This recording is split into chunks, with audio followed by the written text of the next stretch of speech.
Hi everyone, welcome back. In this video, we'll see FCFS with an example.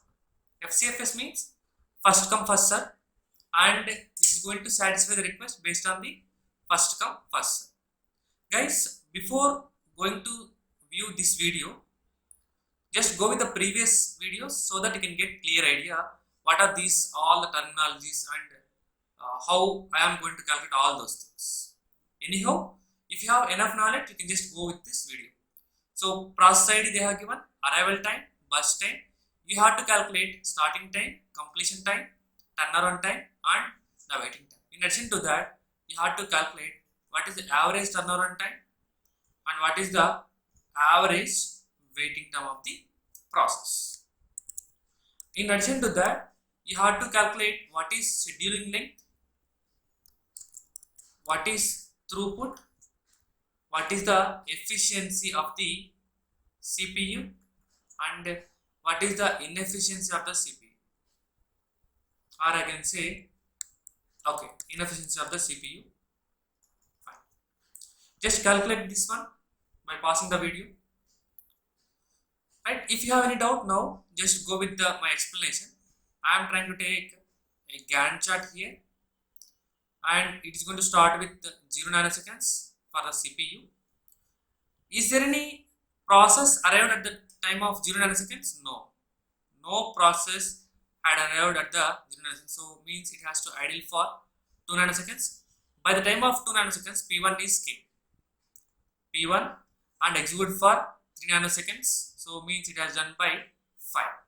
By the time of 5 nanoseconds, is there any process arrived? No.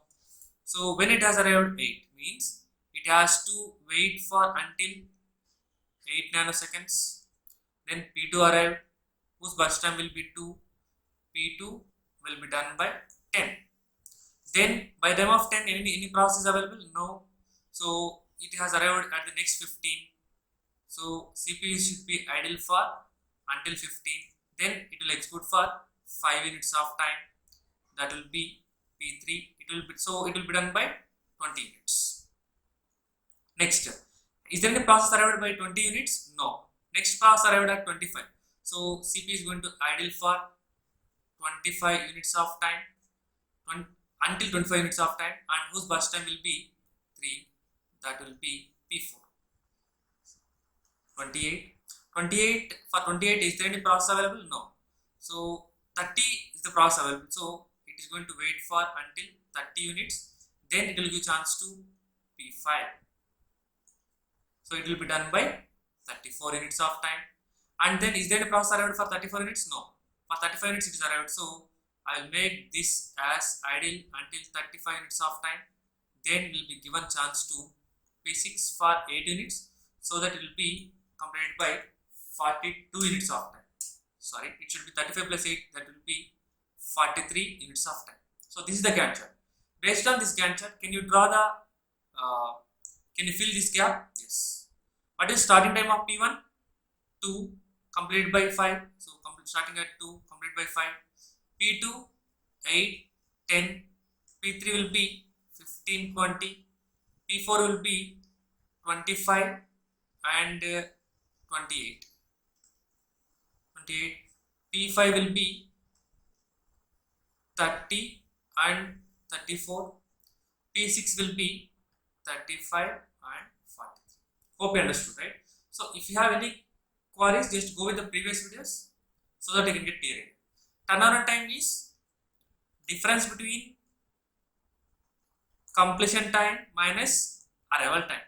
That is 5 minus 2, 3, 10 minus 8, 2, 20 minus 15, 5, 28 minus 25, 23, 34 minus 30, that will be 4, 43 minus 35, that will be 8. What is the waiting time? Wait time means it will be turnaround time minus burst time. Right? What is turnaround time? 3 minus 3, that will be 0, and 2 minus 2, 0, 5 minus 5, 0, 3 minus 3, 0, 4 minus 4, 0, 8 minus 8, 0. So waiting time of all processes is 0. Average turnaround time will be 3 plus 2 plus 5 plus 3 plus 4 plus 8 by 6. You have to calculate this one, average turnaround time. Okay, fine. What is schedule length? Maximum completion time of all processes minus minimum of arrival time of all processes. What is maximum completion of time of all processes? 43. Minimum arrival process of all processes 2. That means 41. What is throughput? Throughput will be 6 by 41. Efficiency will be now total time taken to complete all the CP process will be 43. What is efficiency? How much time we have effective utilized? So you have effective utilized for only these things: 3, 2, 5, 3, 4 and 8. Right? Try to calculate 10, 17 plus 8, 25. 25 by 43 into 100% is the effective utilization. That is what we call as efficiency. What about inefficiency? 18 by 43 into 100%. Right? Like this, you can able to calculate the given question. Right? Hope you understood this video clearly.